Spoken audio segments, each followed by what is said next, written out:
Hello everyone, तो स्वागत है आपका फिर से हमारे इस चैनल जीनियस माइंड पर। और आज की इस वीडियो में हम स्टार्ट करेंगे क्लास 10th का chapter number 6, that is your algebra का जो पार्ट है उसमें से प्रैक्टिस सेट 6.1। मैं प्रैक्टिस सेट 6.1 की बात करता हूं तो इसमें 3 सेक्शंस आपके लिए बहुत ज़्यादा इंपॉर्टेंट हो जाते हैं एग्जाम में। फर्स्ट है डायरेक्ट मीन, उसके बाद आपका जो नेक्स्ट आता है that is your assumed mean आता है, और अज्यूम्ड मीन के साथ जो नेक्स्ट आता है दैट इज़ योर भाई स्टेप डिविएशन मेथड या फिर स्टेप डिविएशन मीन। तो चलिए सबसे पहले बात करते हैं डायरेक्ट मीन। देखो, जब मैं डायरेक्ट मीन की बात करता हूँ इसका फॉर्मूला बहुत सिंपल है, समेशन का साइन डालने का, F I x I divided by summation of F I, या फिर इसकी जगह आप क्या लिख सकते हो भाई, तो एन लिख सकते हो। ये डायरेक्ट मीन का फॉर्मूला होता है।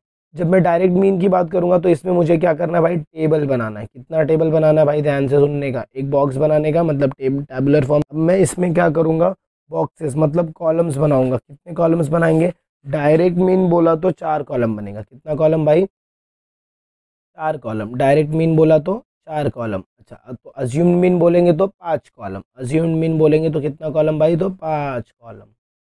ये सेम रहेगा, नंबर 1 2 3 4 5।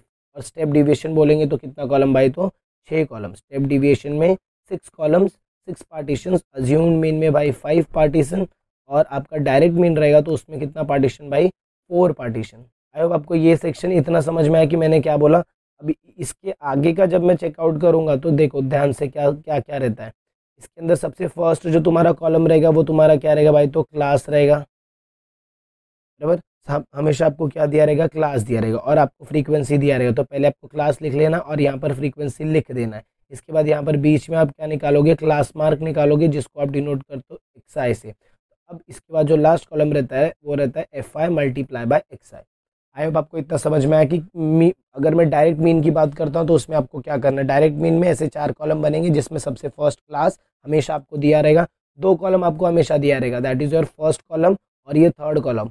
तो क्वेश्चन में जो भी इन्फॉर्मेशन है वो फर्स्ट और थर्ड कॉलम की है, बाकी की 2 कॉलम्स आपको बनाने। तो चलिए सबसे पहले हम डायरेक्ट मीन के क्वेश्चंस को चेकआउट करते हैं और देखते हैं कि डायरेक्ट मीन के क्वेश्चन को आप कैसे सॉल्व आउट कर सकते हैं। फिर हम अज्यूम मीन का क्वेश्चन देखें। देखो ये क्वेश्चन में क्या बोला है, the following table shows the number of students and the time they utilize daily for their studies.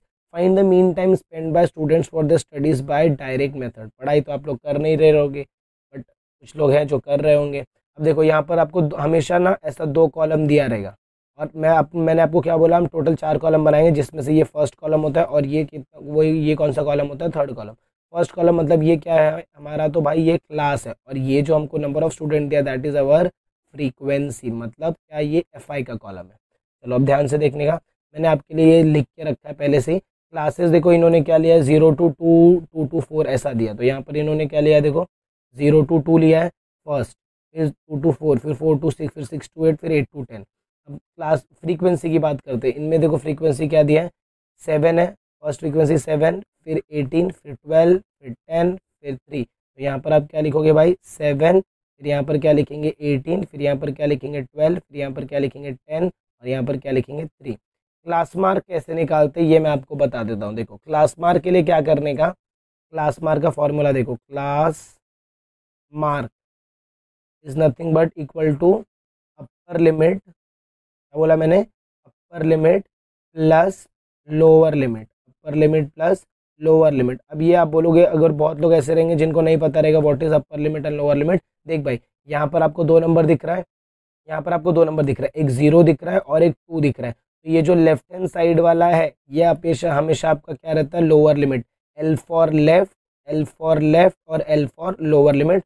और यहाँ पर ये जो नंबर है, ये सारे के सारे जो नंबर है, इसको आप क्या बोलते हो, तो भाई अपर लिमिट बोलते हो। क्या बोलते हो, upper limit. Left hand side वाला जो नंबर रहेगा वो आपका क्या रहेगा, लोअर लिमिट, और जो राइट हैंड साइड वाले नंबर रहेंगे वो आपके क्या रहेंगे भाई, तो अपर लिमिट रहेंगे।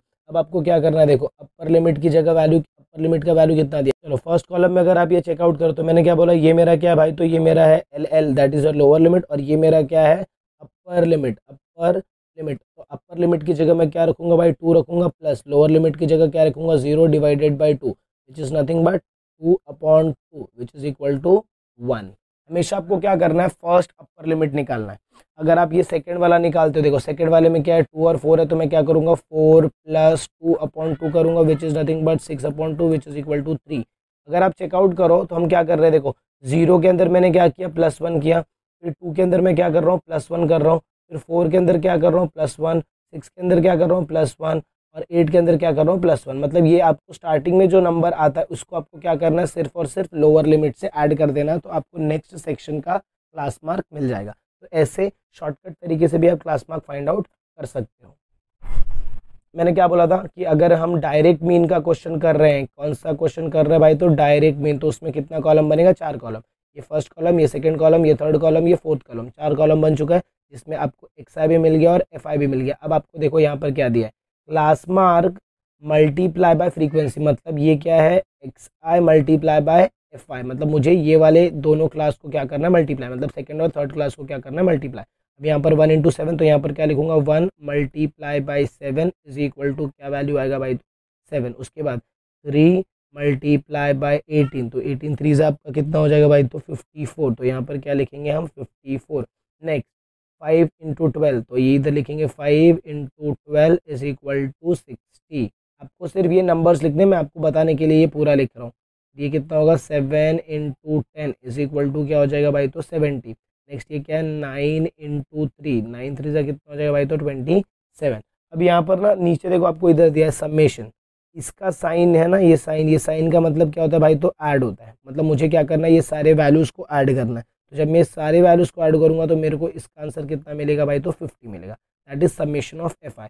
और जब आप इसको ऐड करोगे तो इसका आपको आंसर कितना आता है भाई, 218 आएगा। कितना आएगा, 218 आएगा। तो हो गया क्या मेरा मीन फाइंड, नहीं अभी तो मेरा मीन स्टार्ट होगा, अभी मेरा मीन स्टार्ट होगा। तो चलिए देखो यहाँ पर हम मीन लिखना चालू करते हैं। सबसे पहले आप क्या लिखोगे, जो भी आपको वैल्यू आया है समेशन फॉर, ऐसा लिखने का for the mean, for the mean summation of FI, आपको कितना मिला summation of FI, that is your 50।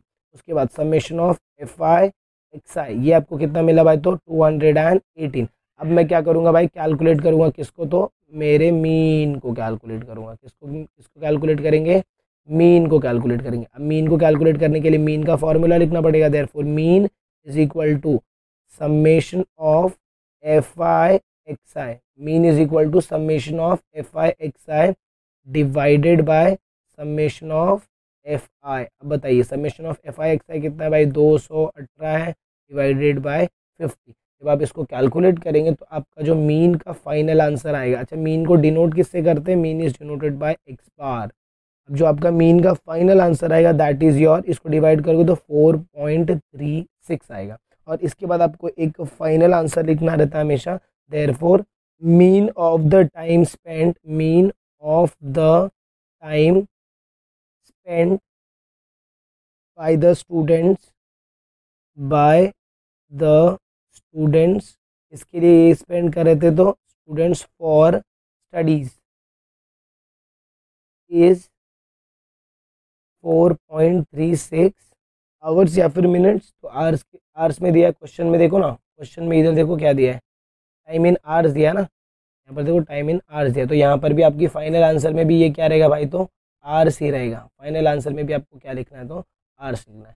I hope आपको ये समझ में आएगा। डायरेक्ट मीन एग्जाम में अगर क्वेश्चन आएगा तो 2 मार्क्स या फिर 3 मार्क्स के लेगा। पहला क्वेश्चन था इसलिए बहुत अंडरस्टैंडिंग में बताया। तो चलिए मूव ऑन करते हैं हम लोग थर्ड क्वेश्चन। सेकंड क्वेश्चन में क्या था भाई, सेकंड क्वेश्चन में अज्यूम मीन है, तो हम लोग अभी सिर्फ और सिर्फ कौन से क्वेश्चन सॉल्व कर रहे हैं, तो भाई डायरेक्ट मेथड के क्वेश्चन सॉल्व कर रहे हैं। इसके बाद फिर हम अज्यूम मीन के क्वेश्चन पे जाएंगे, उसके बाद एंड में हम स्टेप डिविएशन पे जाएंगे। तो डायरेक्ट मीन के लिए मैंने क्या बोला भाई, कितना कॉलम बनेगा, 4 कॉलम। फर्स्ट कॉलम तुम्हारा क्या रहेगा, क्लास रहेगा, उसके बाद क्या रहेगा, क्लास मार्क रहेगा डिनोटेड बाय XI, उसके बाद फ्रीक्वेंसी, उसके बाद FI XI। तो चलिए ये टेबल को भी साथ में देखते हैं।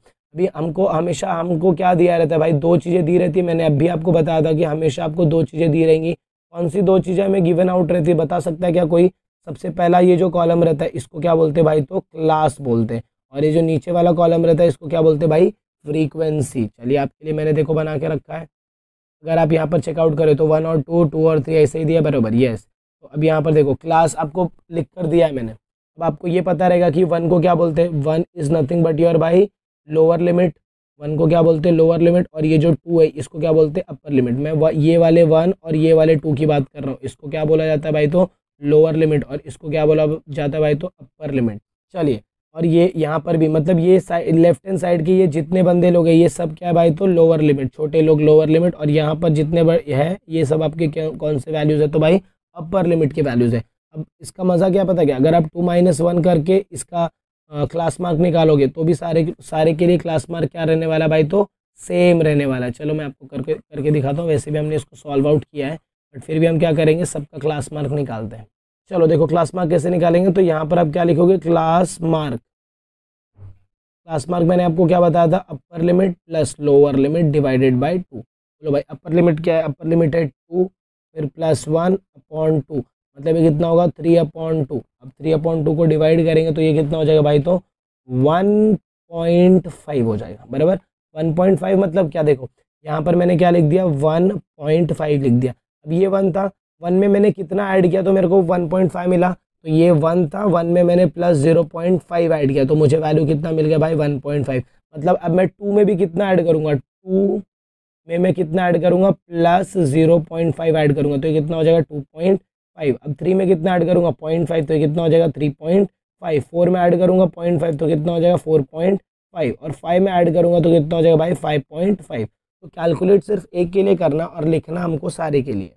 ये फर्स्ट लोअर लिमिट और इसमें चेक करने का कितने का डिफरेंस है, तो इसमें 0.5 का डिफरेंस था, तो वो 0.5 का जो डिफरेंस था उसको मैंने क्या किया भाई तो हर एक लोअर लिमिट में ऐड कर दिया, तो मुझे क्या मिल गया मेरा क्लास मार्क मिल गया। अब फ्रीक्वेंसी का वैल्यू आपको दिया, देखो पहले कितना दिया 17 फिर 13 फिर 10, कितना दिया देखो पहले दिया आपको 17 दिया है, फिर आपको दिया 13, फिर आपको दिया है 10, तो आपने 17 लिखा 13 लिखा 10 लिखा, फिर यहाँ पर दिया है 7 और यहाँ पर दिया आपको 3 दिया। अब मुझे क्या करना है भाई तो मल्टीप्लाई करना है, इसको मल्टीप्लाई करेंगे frequency that is your FI/XI। देखो यहाँ पर आपको दिया है FI/XI को मल्टीप्लाई करना है। अब बोलो 17 को जब आप 1.5 से मल्टीप्लाई करेंगे तो इसका आंसर कितना आएगा 25.5 आएगा। उसके बाद नेक्स्ट 13 को 2.5 से मल्टीप्लाई करेंगे तो कितना आएगा 32.5 आएगा। इसको मल्टीप्लाई करेंगे तो इसका आंसर कितना हो जाएगा 35। इसको 4.5 को मल्टीप्लाई करेंगे जब आप 7 से तो इसका आंसर कितना आएगा 31.5 आएगा। नेक्स्ट 5.5 को जब आप 3 से मल्टीप्लाई करेंगे तो इसका आंसर आएगा 16.5। यहाँ पर आपको समेशन ऑफ FI दिख रहा है, मतलब मुझे क्या करना है ये सारे वैल्यूज़ को ऐड करना है, ये जितनी की जितनी वैल्यूज़ है ये सारे वैल्यूज़ को क्या करना है ऐड करने पे इनको आपको आंसर कितना मिलेगा भाई तो 50 मिलेगा। सिमिलरली यहाँ पर भी समेशन दिख रहा है, मतलब FI/XI की सारी वैल्यूज़ को ऐड करना है, मतलब ये सारे वैल्यूज़ को मुझे क्या करना है ऐड करना है। ऐड करेंगे तो यहाँ पर क्या मिलेगा 141 मिलेगा। अब मुझे क्या निकालना भाई तो मीन निकालना है। चलिए सबसे पहले आप क्या लिखेंगे फॉर मीन हम दो वैल्यूज़ लिखते हैं ना मीन के लिए। सबसे पहले क्या लिखेंगे समेशन ऑफ FI आपको कितना दिया है 50, और क्या दिया भाई समेशन ऑफ FI/XI, इसको आप XI/FI भी लिख सकते हो, तो ये कितना हो जाएगा 141 हो जाएगा। अब मुझे क्या निकालना है मीन निकालना है, मीन का फॉर्मूला मैं क्या लिखूंगा भाई, बोलो जल्दी बोलो भाई लोग, मीन का फॉर्मूला बोलो। मीन इसको डिनोट किससे करते एक्स बार से, यहाँ पर क्या लिखेंगे समेशन ऑफ FI/XI लिखेंगे, और डिवाइड किससे करेंगे समेशन ऑफ FI से डिवाइड करेंगे। चलो आगे चलते हैं। समेशन ऑफ FI/XI को अगर आप चेक करोगे तो ये 141 होगा, और समेशन ऑफ FI अगर आप देखेंगे तो ये 50 हो जाएगा। अब मैं क्या करूँगा इसको मैं डिवाइड करूँगा। अब आपको डिवाइड तो मेरे से ज़्यादा अच्छे से आता है, तो इसका आंसर आपको कितना मिलेगा तो भाई 2.82। बट यहाँ पर दोस्तों आपको नहीं रुकना है, आपको एक लास्ट स्टेप का फाइनल आंसर, अगर आप इस चैनल को फॉलो आउट कर रहे हो तो आपको ये पता रहेगा हम हर एक क्वेश्चन में फाइनल आंसर ज़रूर लिखते हैं। इसका फाइनल आंसर क्या होगा दोस्तों, तो mean of quantity of milk sold is 2.82 litres. क्या है भाई तो ये 2.82 लीटर्स। तो आई होप आपको ये मीन का क्वेश्चन समझ में आया दोस्तों। ये सिर्फ यहीं तक क्वेश्चन, और इसके बाद जब हम नेक्स्ट सेक्शन में मिलेंगे तो हम उसके अंदर क्या सॉल्व करेंगे, तो नेक्स्ट मतलब अज्यूम मीन का क्वेश्चन सॉल्व आउट करेंगे। तब तक के लिए have a good day and take care.